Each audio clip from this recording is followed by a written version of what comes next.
and I will try to get all of these uploaded as quickly as I can. Number one, for the labs, I know a lot of you were kind of surprised, but I did mention over and over again that the laboratory that was in here, so this lab, that this example laboratory was a good example, not a perfect example.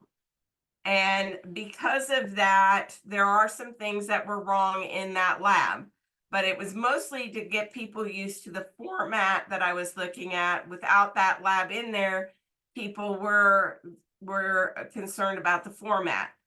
Couple of things that it does wrong is it doesn't spell out the word laboratory. And yes, I know that is a pet peeve of mine, but informal writing, we try not to use acronyms, try to minimize the number of acronyms, minimize the number of shorthands, and be aware of those. So what I did to help everybody out is I put out a memo on the grading of the laboratory. Now, one of the other concerns, and people did make a concern here about the fact that the example laboratory did not include references. And yes, I docked the person who did that for their references. And the question came up, well, what should I reference? Well, let's talk about that, for example, here. In this laboratory, you had three different items that you went back to and used in order to complete the lab. They happen to be media, they're videos on Blackboard, and I totally accepted as a reference the material provided in Blackboard. I did accept that as a reference. Preferably, you'd like to reference each individual one, but I'm just trying to get folks in the habit of doing references. You also have instructions. So that would be something that you would reference. These data sets, the data sets that are provided, you may want to reference the data sets. That's kind of a question mark as to what you would do. But those are things that you would want to reference, particularly if you reference the language in the example laboratory. You may have wanted to put that reference in as well, because several of you crafted paragraphs that could be considered to be paraphrasing, could be considering having used them all in just plucked them out and used them again. Well, if you've plucked them out and you've used them, you need to reference them. So those are things that you need to reference. So you want to make sure that you're using those references. So why am I griping and harping about references? I can tell you that I have seen over the last 5 years a number of papers pulled from journals, a number of good scientists discredited with their reputations hurt, and the president of Harvard all get into hot water because of what is considered plagiarism, whether that's self-plagiarism or plagiarism, or just failing to reference because somebody is paraphrased. It has really got people into hot water. The culture is changing, and because I am working in the scientific industry, I want to make sure you all are prepared for those changes. And that changing and how we're referencing documentation is huge. I am not being persnickety. I'm being persnickety about having the references in place. I am not being persnickety about what format you choose to do the references. So let's look at the second lab, the lab that's due this week. I am going to be looking for, you have the laboratory instructions with graphs to match. That is a document. You're going to be using those graphs to match. I'm going to be expecting to see at least this in your references. You probably are going to want to reference your laboratory instructions videos. That would be something else as well. If you want to reference your textbook because you've used that to answer a question, great. If you've used a YouTube video to help you with Excel, I would reference that as well. So while I say references if applicable usually means there's a reference there. The place that you wouldn't necessarily reference is if I asked you to come up with a laboratory to measure gravity and you came up with it all in your head, that would not require a reference. But those are some things that you may want to look at. So this laboratory that's due day after tomorrow, I'm expecting to see some references in there. Similarly with the measuring gravity, all right? Measuring the gravity, that one's due on Friday. You have this overall experiment. I'm expecting to see that as a reference in your experiment. Now, I did have a question, and it was a great question, totally great question. What's the difference between references and resources? Well, sometimes references and resources are the same thing, but resources like the video analysis software, Excel, I would list those in the materials used. I would list the IO laboratory in the materials used. Excel would be a materials used. You wouldn't necessarily have to say your Microsoft Word or something like that. I'm not so worried about that, but you used Excel as a tool. You used the IO lab as a tool. You used the video analysis as a tool. You may want to include acknowledgements of your laboratory partners. That could be an acknowledgement. They could be a reference. They could be a resource. Again, I'm not being terribly persnickety about where you put those, but that those things are included. So you want to make sure they're in there.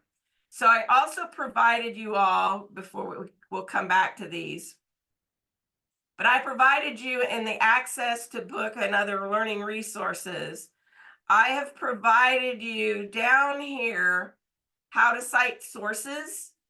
So if you click on the how to cite sources, this gives you a variety of formats. This happens to be an MLA. I will tell you, depending on which way you go, MLA is a common format.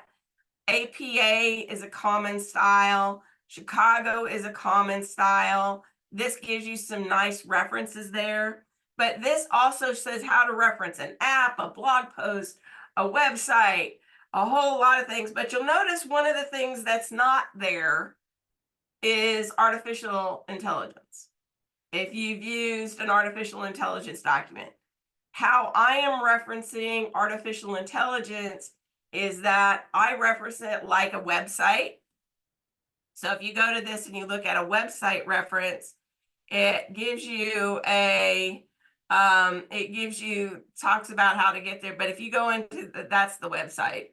But if you get into the website, here's a citation generator. So let's go ahead and do this. We're going to use this one right here. Copy.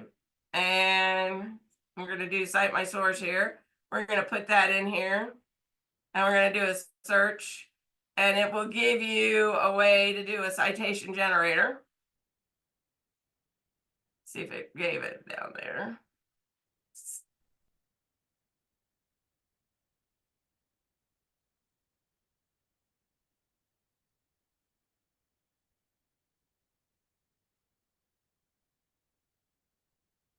That one's not working the way I expected. But let's go here.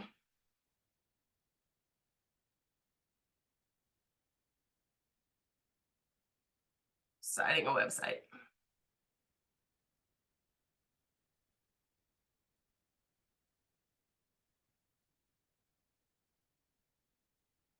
This one's an APA style.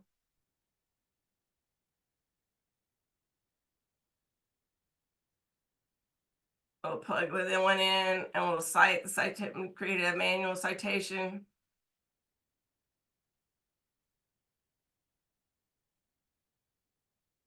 And it will tell you the date accessed, the website title. You can generate whatever you want to do. This will plug it in. Your Microsoft Word has a way to do the citation as well. And again, I am not being persnickety about how you cite it, just that you cite it.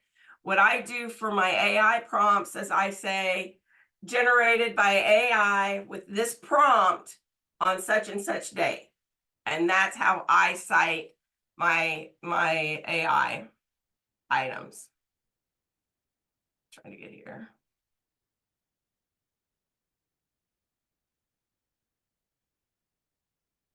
And I thought I will do this. We'll copy some content. And I think I have some of those in here.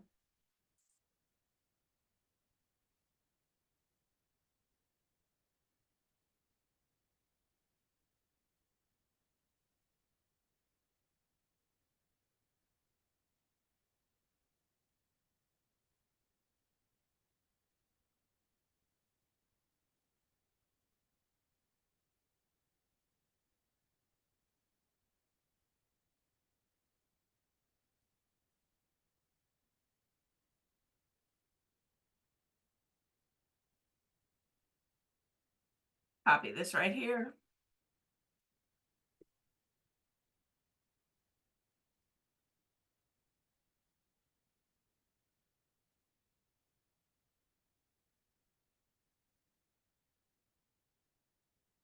Everything's going slow today.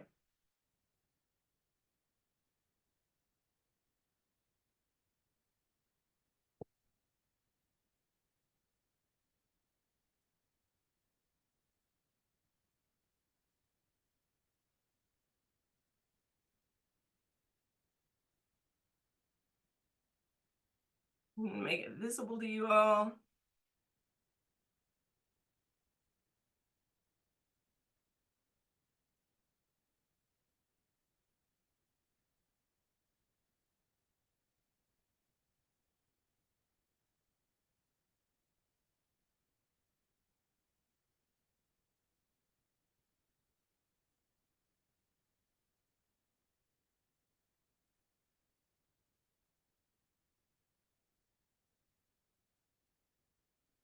Right, if you come in here to my references and documentation, here are my image references, and you can see how I've referenced AI. Module 1, AI created on such and such date with the prompt. Banner created on such and such day with the prompt. So that's how I reference AI materials. I tell you which AI generator I've used. I tell you what day I generated it on and what prompt that I used in order to get there. So that gives you a way to reference AI. So that's another thing that's there. So I do want references. Another thing that I want to make sure to point out for folks is that you do have a couple of links. Again, I am not too persnickety about exactly how you put in your references, just that they're there.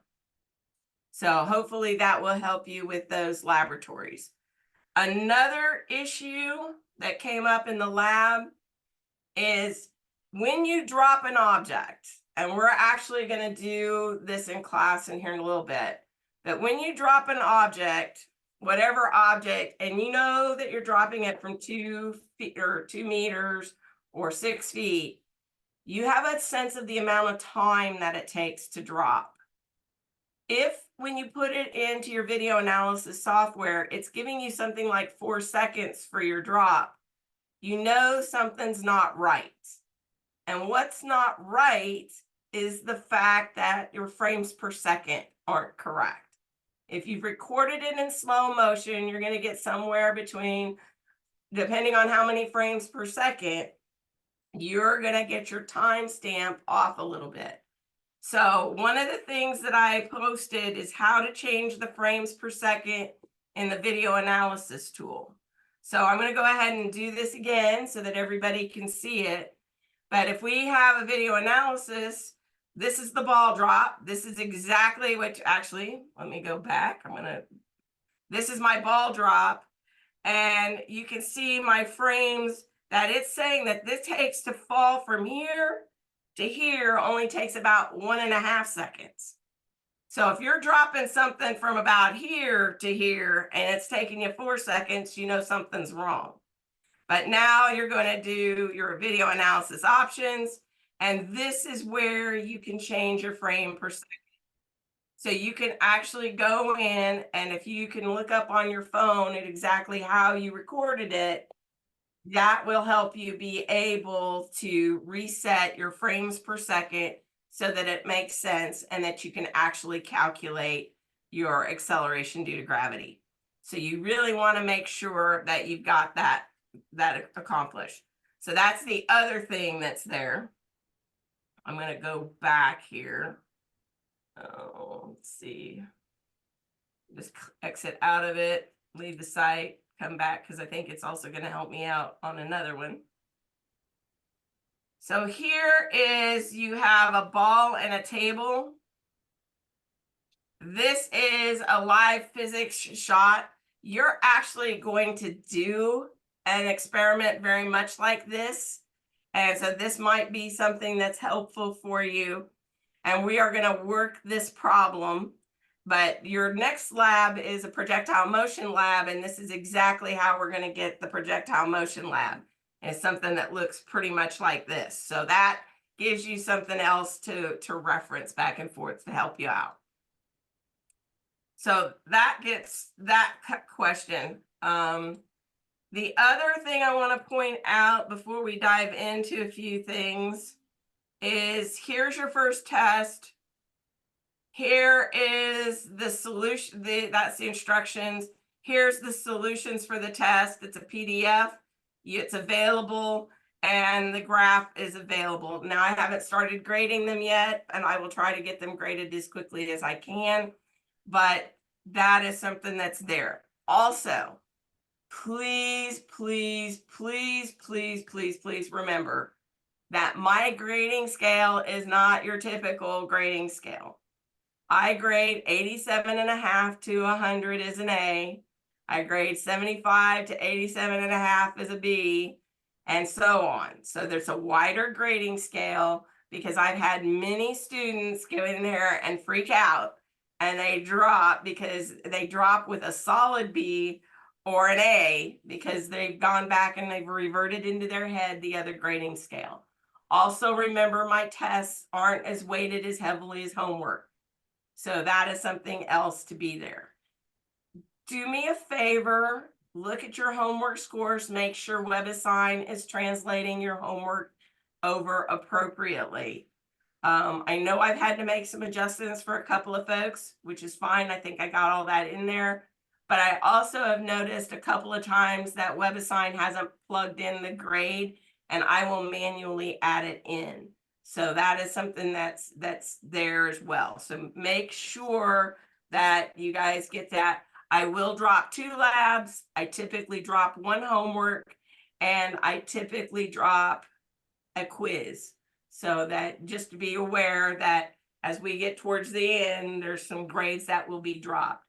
If you are considering, you say, uh-oh, I didn't do well or something, please talk to me first so that we know, that make sure that we're all in agreement as to where exactly you stand in the class. But other than the test, I think everything is up to date in the class, or up to date grade wise. All right. We are essentially done with this module. So I have opened up items in the forces module. So you've got your forces lectures, you have your forces assignments.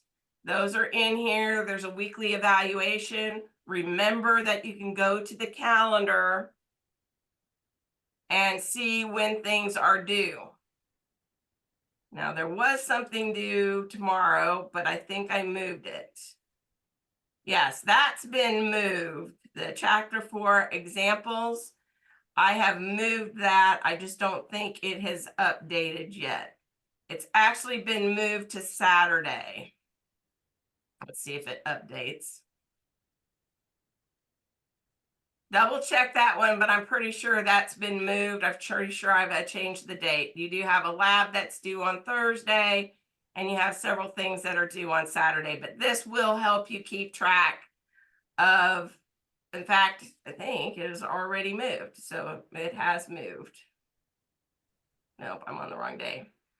But that has moved to later in the week. This one is a little longer pre-work than I usually do, because with forces, I'm actually having you go through those active examples. But I also wanted to make sure, since it wasn't available over the weekend, that you had the chance to get the extra credit bonus points. So that's why I've also delayed it until Saturday. So please make sure that you got that one in there. But that one has been delayed, and I'm pretty sure it's due on Saturday. Why? And it's because I did modify it after I changed it, or after I posted it. I have a question. There on the grade book, it says that there's a quiz conversion of, I can't see the full name. And it says it was due in March. So I just didn't know if that was a mistake or. Well, if it's something that's due in March, I haven't updated Okay. due date. Okay, perfect. Thank you. Yeah. And if you see a 0 for something like that, because I think the grade book automatically gives a 0, I am in the process of fixing those. Okay, perfect. Thanks. Yeah, and there's a quiz that is coming up that the due date hasn't been shifted yet. This one right here, you can see if you open it up, it shows you that the June 1st due date is there. So I try to be fair. I'm mean, cruel, and wicked, but I try to be a fair, mean, cruel, and wicked. Okay. So that one, it just hasn't updated on the calendar, but that one has extended. All right, back to my content, just so that you all are aware of that quiz that is coming up. You do have a quiz that's in, you have a quiz in projectile motion that's due next Monday, but it's in with the forces homework. And you have energy, there is a quiz that comes up that's the one that I need to make the date change. So we're fixing that. I thought I did that already, but we will get that one fixed.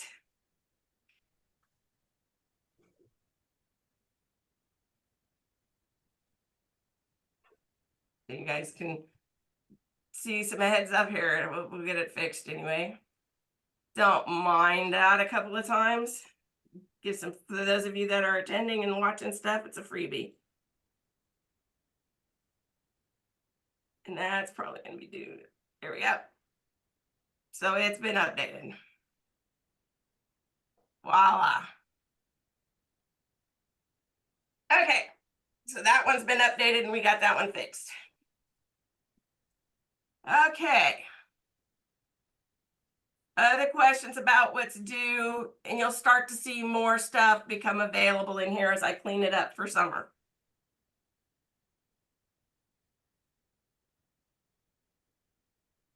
Okay.